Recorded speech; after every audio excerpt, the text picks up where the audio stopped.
Can I just share with you guys something that I see all the time? I am a member of a few different professional organizer groups. And one of the things that I see all the time that really frustrates me is when people will take a really messy closet, for example, a really cluttered, messy closet that just looks like people have just been throwing stuff into the closet instead of putting anything in the closet. They just toss it at the closet and close the door kind of closet. And then they hire a professional organizer and they fit everything back in the closet neatly. Maybe use a bunch of containers and fit all of those same things back in the closet neatly. Well, the biggest problem that I have with that is that a good portion of that stuff isn't necessary. Those are things that are not going to be used ever by the client. And if they are, it's because they don't have time to do basic maintenance. Like your towels are still needing to be washed from 2 weeks ago. You haven't washed your towels. So then you're getting to the ones that are lower down in the closet that nobody wants to use. Or the linen closet that's just so full of linens that you have enough to house about 50 people. You have enough sheets, pillows, blankets, bedding to sleep 50 people at your house. And you only have maybe 4 or 5 people that live in your home. Okay, this happens all the time for me. And what's going to happen is people who have this much stuff either inherited it or they are serious shoppers. They shop often and shop sales, and so they just continue to buy more items. They never say no to a hand-me-down. That happens too. These are things that we have to change the way we're thinking about what we have in our homes if we ever want to move past this.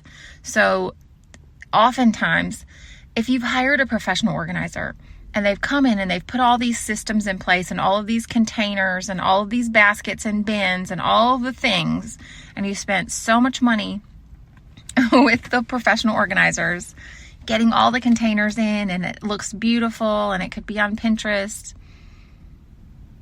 2 years down the road, what does it look like? Are you using those same baskets and bins? Have you overflowed the closet spaces again? Have you stopped putting things in the closet and started shoving them somewhere else because the bins are in your way from being able to fit the new purchases in?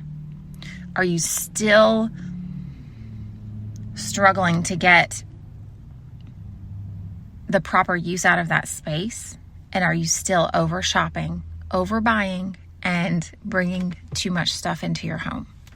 Most of the time when I see a closet like this, and even clients of mine in my past, when I was a new professional organizer, just learning, and not even a professional organizer, when I was organizing for friends and family that I would only see on occasion, I didn't have the full story and the full understanding of what was truly needed. Before I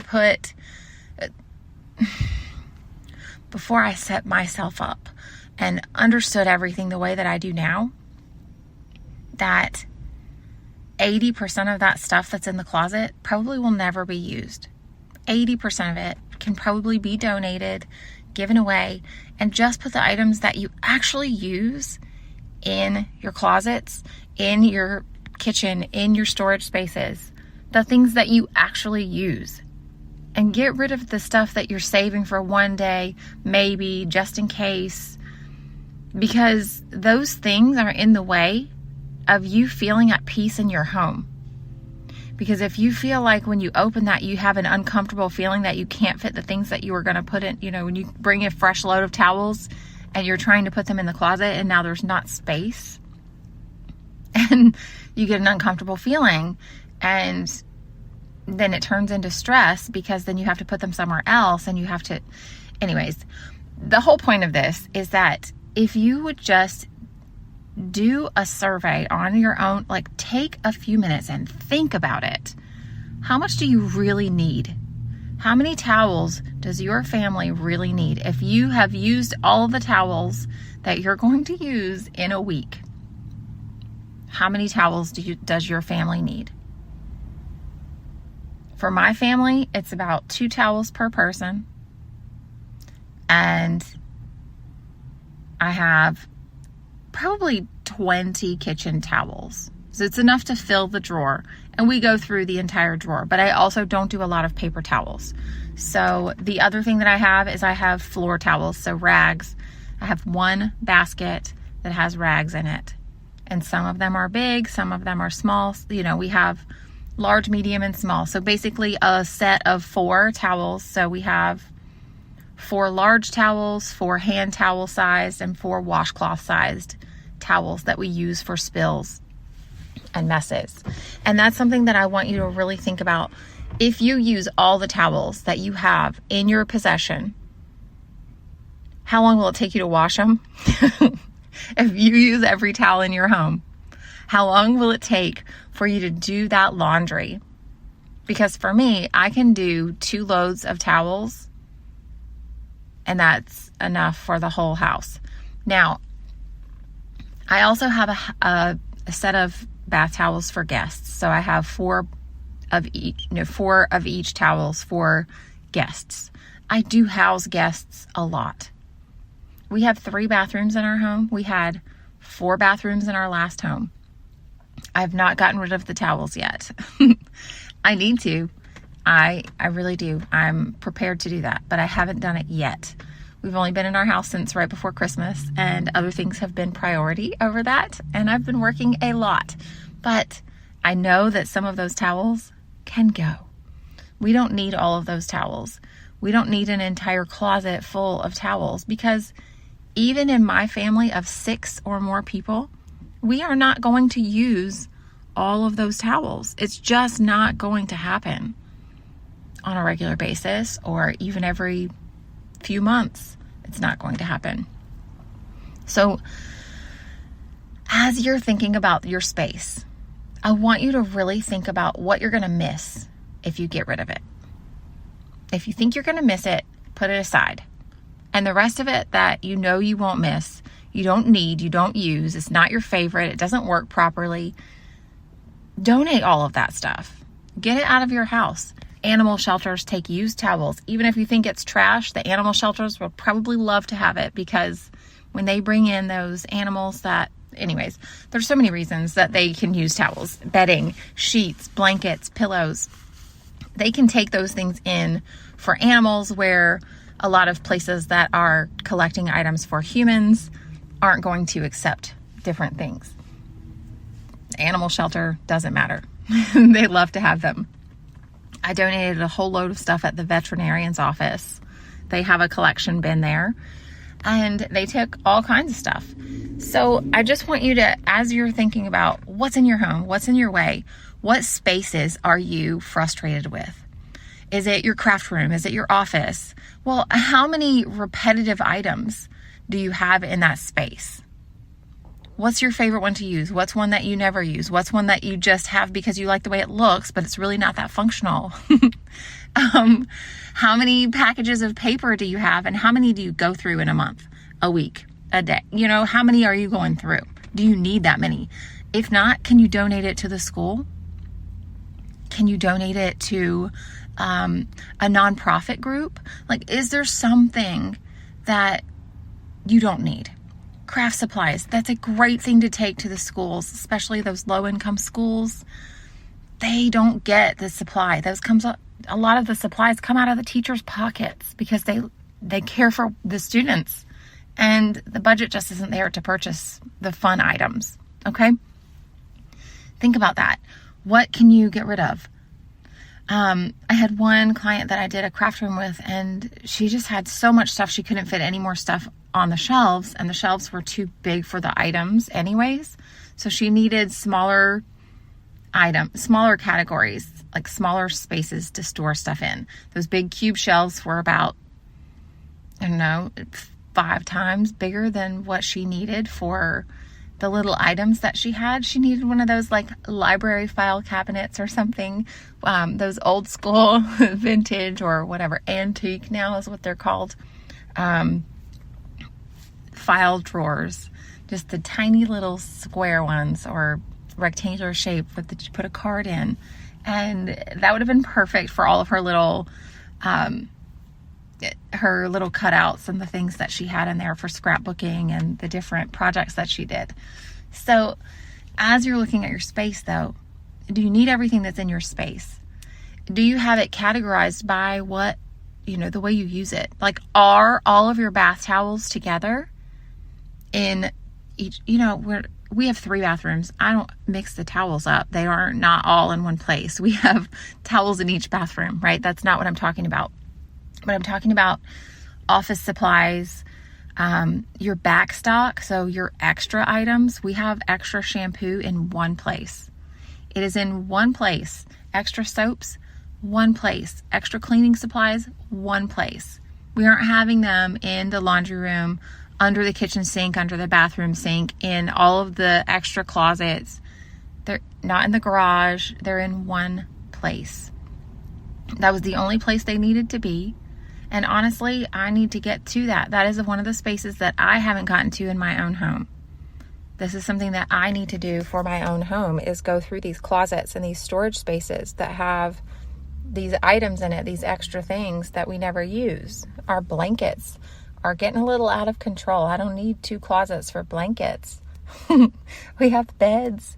We have, anyways, I had plans when we moved into this house, and I had sorted out all of the places that I wanted the different things to go. However, I did not take into account all of the spaces that my husband would be wanting to use. And, I thought he could fit all of his stuff in his office because it was larger than his last office. But I was planning on using the closet in that space, and now he wanted to use the closet in the space. So that huge closet, now I'm having to share, and I haven't gotten around to it. Anyways, it's just taken a lot longer to plan out this new home than I expected. And also, it feels very temporary. It feels like a short-term home. It doesn't feel like one that I'm excited about. So I'm not prioritizing it like I should. But there are so many things that I see when I'm looking at other people's houses, when I'm looking at my own home, that are problem spots. And they're the same kind of things in almost every one of them. They have items in it that don't belong.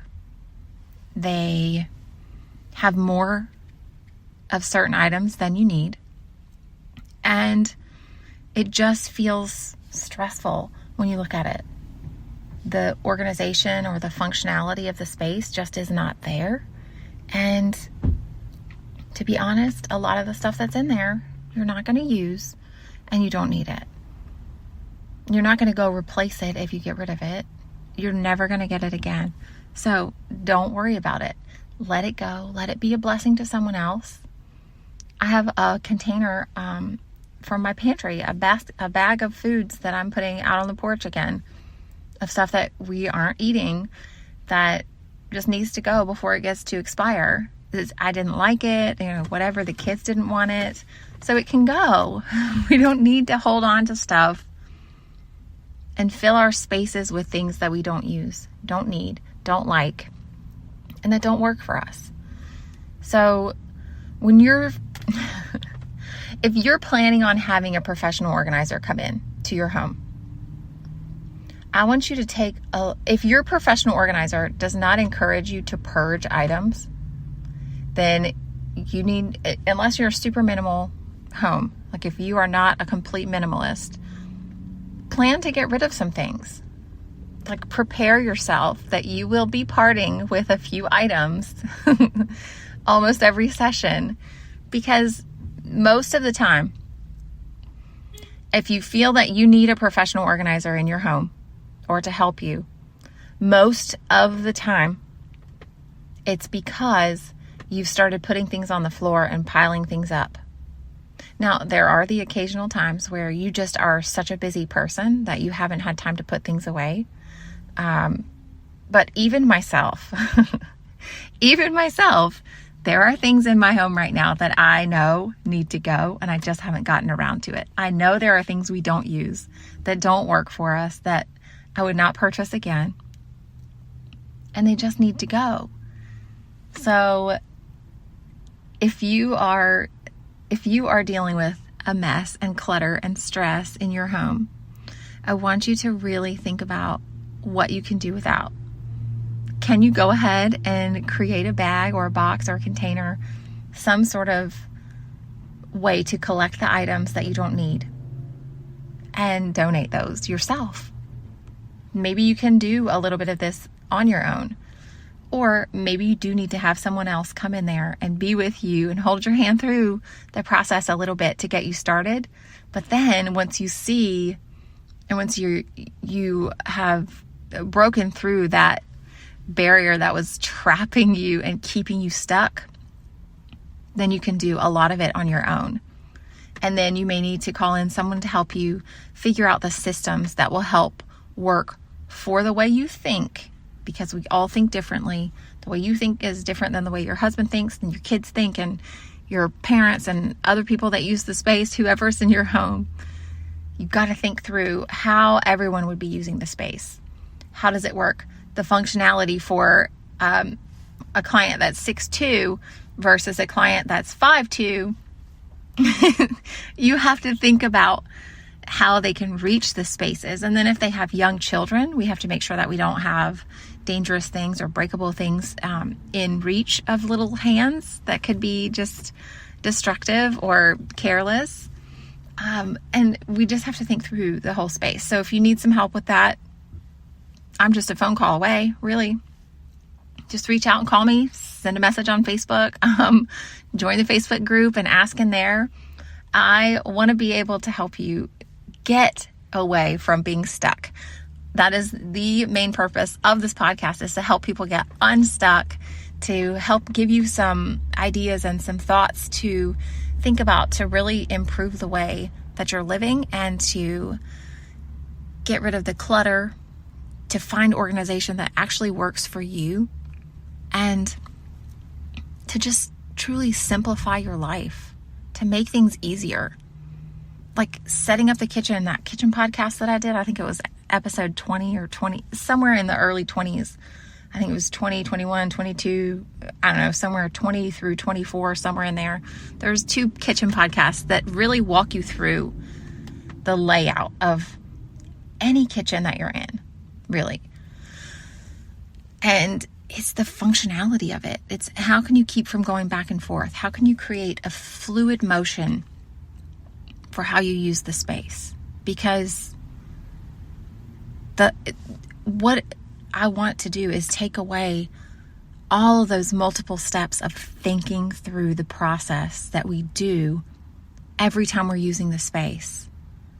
If you're opening 3 drawers or 2 cabinets and a door before you ever even get finished with the same project, we might need to think about where things are put to make it a simple flow, to give you that streamlined motion of how to organize the space so that it works better for you, so that it is saving you time, energy, frustration. Like, get rid of the things that are in the way, keeping you from feeling like you can just do this task without stopping and without having to go back and forth. That's what I want to help you guys do. And if you need help getting started, I'm here. If you need help finishing it up, if you get stuck at the end, which is so common, so many times I have people that have started on these projects and then they just give up and then they close the door or walk away or just pile stuff on top of it for days, weeks, months, and never get around to finishing it. I don't want you to do that. I don't want you to be stuck like that. So let's talk. Reach out. I'm here. Send me a picture. I was talking to my doctor yesterday, and she's got 3 young children, and she was like, we've got to move the baby out of our room and give him a room, but that means the guest room and all these different things have to be, all the different multiple spaces have to be rearranged and rethought out to make this one thing happen. And I'm like, look, I know you're busy. You can just send me pictures on the phone, message me, and I'll get to it when I can. If I'm available, then I'll message you right back and we can talk like that. If it works out that I can come by when you're going to be home, we can work through it that way. But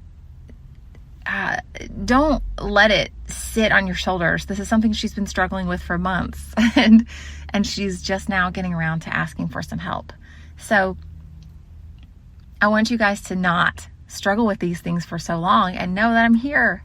I'm right here ready to help you. Ask in the Facebook group or send me a message, 980-389-0399. I want to help. I want you to get unstuck. Let's get this fixed. All right. I love you guys so much. I love you so much. And I'm so glad that you're here. I'm so glad that you are reaching out for help. And I'm just going to pray with you right now. Father God, I just ask that you would be with my listener right now. Let them know that you're there and comfort them. Let them know that you care and that you love them and that you created them for a wonderful purpose, and that none of this stuff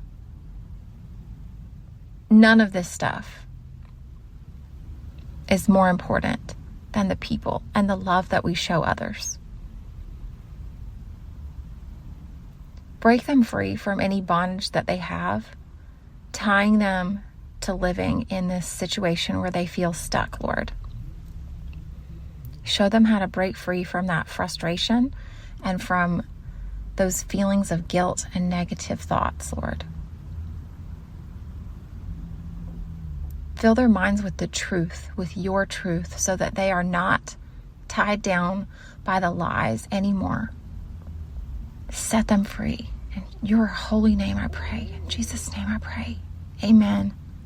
Thank you, Lord. All right, you guys, I am here for you. I'm here. I'm ready to help you. So let's do this. Thanks for listening to this episode of the Simplified and Fabulous Mom Life podcast. We would love to hear from you.